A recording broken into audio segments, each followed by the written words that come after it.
Na Šoku 2015 dnes hovoríme v spoločenskom pavilóne takisto aj s Robom Nuberom z tejto desiatky. Robo, dobrý večer. Dobrý večer, prajem. Robo, ako sa bavíš vlastne na dnešnom večeri a čo ti hovoria takéto ankety? Je to príjemná akcia, bavíme sa super s kamarátmi, takže niektorých som tu našiel aj dávno, čo som nevidel, takže sme sa trošku zvítali a takéto akcie uznávam, lebo hovorím, je to taký, ako by som to povedal, také spestrenie toho športu, toho života, že sme niečo dosiahli, takže hovorím, tieto akcie sú super. Ty si vlastne v tej ankete v top 10. Dá sa povedať, že právom tá akadémia vybrala tvoje meno, alebo tvoje meno rezonovalo tak, aby si povedal, že naozaj, alebo bol by si sklamaný, lepšie povedané, keby si tam nebol v tej top 10? Patri, ja som to aj nevedel, že ja tu budem vôbec nominovaný, takže bola to pre mňa veľká česť a som rád, že vôbec si moje výkony všimli aj iní ľudia, takže hovorím, spokojný som a či by som nebol alebo bol nominovaný, to už nechám na nich, takže... Čo myslíš, čo ľudí najviac zaujalo, alebo športovú akadémiu na tvojich výkonoch alebo na košických bíkoch? Ten pohľad, ktorý je iba krátkodobý, to znamená iba z minulej sezóny, že keď som sa vrátil a po 3 rokoch, ktoré som nehral a som začínal ako asistent trénera a potom som postupne prešiel aj do toho hradského zázemia, takže je to pekná vec, že sme postúpili do extraligy s tými chlapcami, lebo títo chlapci si zaslúžia, aj keď ich ostalo veľmi málo z minulej sezóny. Ale nie je to môj najväčší úspech. Moje úspechy boli dozadu, keď som ešte hral basketbal a ktoré boli veľmi pekné a pestré. Za rok 2015 teda si bol kapitán týmu KB Košice a boli ste priebežne tretí, vlastne teraz ste postúpili do play-off. Pred sobotným zápasom ste vyhrávali 2-0 nad Levicami na zápasy. To znamená, že adekvátne ohodnotenie tvojej roboty. Áno, prišli k rôznym zmenám po tom novom roku a nie je to len moja zásluha, je to zásluha všetkých chlapcov, aj tréner, ktorý tam bol predtým, takže urobil veľký krok, aby sme sa vôbec dosiahli tam, kde sme a to tretie miesto v tom roku 2015 je pekné a ja si myslím, že to aj odzrkadľuje ten priebeh celý, ako sme budovali ten káder od začiatku sezóny až do teraz, takže ja si myslím, že ten tím má na to semifinále a čo sa udeje potom, to už nevieme, ale hovorím, cez tie Levice máme už len fakt jeden kročík, ktorý je najťažší prejsť a to znamená zajtra, keď vyhráme, sme vyhrali 3-0 a sme postúpili a hovorím, to vytúžené semifinále máme takto pred dverami, takže hovorím, rok 2015 bol pekný, ale tým sa nekončí sezóna, tam sa len striha polka a ideme ďalej. Mali ste dosť turbulentné obdobie, prežívali ste turbulentné obdobie, koniec koncov mnohí sa pýtali, prečo odišiel tréner Svitek. Vieme to už teraz tak nejak s odstupom času povedať, alebo stále to zostáva pod pokrievkou uchované niekde v klube, pod pokrievkou tajomstva? To už je asi aj zbytočne rozprávať už teraz, čo bolo. Je to veľká škoda, lebo bol to košický tréner a ako sa to rozhodlo, tak sa to rozhodlo a teraz máme nového trénera. Hráme trošku iný systém, no a hovorím,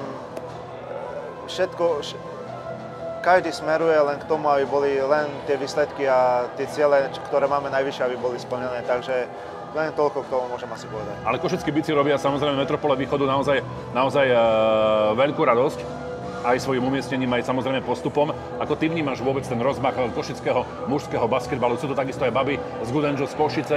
Mnohí hovoria, že ste na jednom piesočku. Cíti to, alebo ako vnímaš tú fanúšikovskú podporu ty sám? Ja si myslím, že divák, ktorý má rád basketbal, si cestu nájde ku ženám, ku mužom, takže to nie je problém. A ten basketbal v Košiciach, ktorý vznikal už z minulej sezóny a jak sme to naštartovali a všetci spoločne a jak to je teraz, ja len som veľmi šťastný, že som mohol hrať aj za Košice, aj hrajem a že ten basketbal má väčšiu hodnotu. Lebo ja trénujem aj malých chlapcov a vidím na nich, že majú tie vzory a vidia tých chlapcov, ktorí hrávajú, chodia na zápasy a potom sa o tom rozprávajú na tréningu a tak, takže vidím, že to má dobrý spád a dúfam, že to bude mať ešte väčší, takže hovorím, je to na dobrej ceste. Sme európskym mestom športu v tomto roku, v roku 2016 usilujeme sa o AOF, v roku 2021. Aká je tá podpora basketbalu vlastne v Metropole Východu a cítiš aj ty sám možno pre tých mladých, že si povedzme niekoho vzorom, že vidia Roba Nubera, jednoducho tí mali sú z toho pav?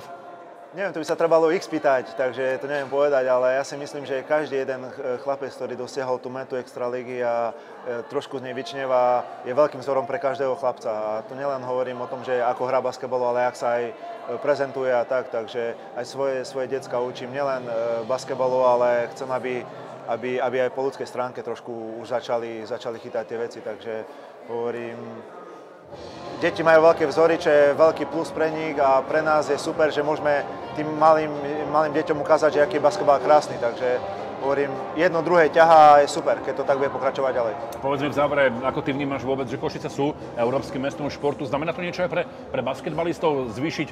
Je treba zvýšený, povedzme, záujem u mladých o basketbal? Ako to vnímaš?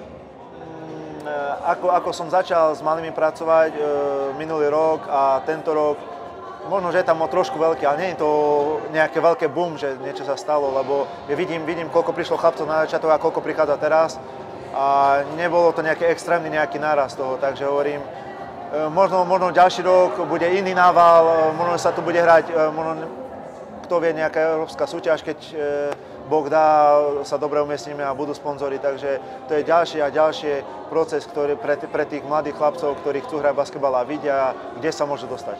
Čo by si odkázal tým, ktorí nás momentálne sledujú a možno premýšľajú nad tým, či dajú svoje dieťa, alebo tí mladí, ktorí možno či pôjdu na basketbal, či áno alebo nie, a či vôbec športováš. Máš v tejto chvíli možnosť osloviť ich? Jasné. Začal by som asi tak. Bolo by krásne, keby vaše deti športovali.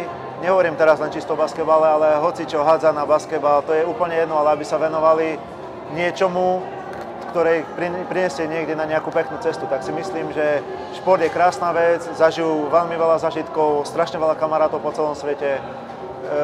My sme to prežili a prežívame, takže verím, že vaše deti budú športovať a hlavne, aby chceli niečo robiť pre svoje zdravie.